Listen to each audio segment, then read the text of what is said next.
When I heard this news last night, I was reminded of, frankly, the defining image of the lockdown, which was the Queen sitting alone, mourning the loss of her husband.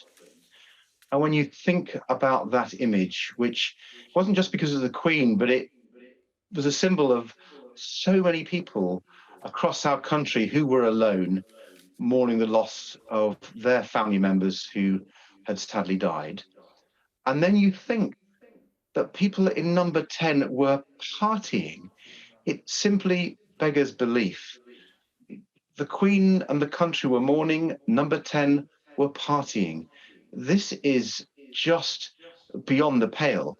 If the Prime Minister doesn't realise he must now resign and take some responsibility, then frankly, he doesn't deserve to be our Prime Minister. When are Conservative MPs going to stand up and do the decent thing?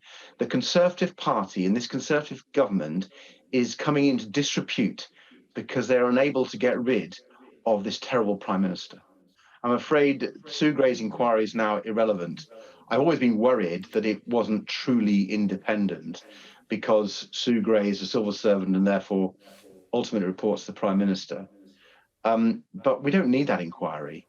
When we have the evidence that we saw last night, when we see emails from the principal private secretary of the Prime Minister, from the Prime Minister's own office in number 10, inviting 100 people to a party to bring your own booze, the idea that the Prime Minister was trying to peddle that this was a work meeting is simply not acceptable.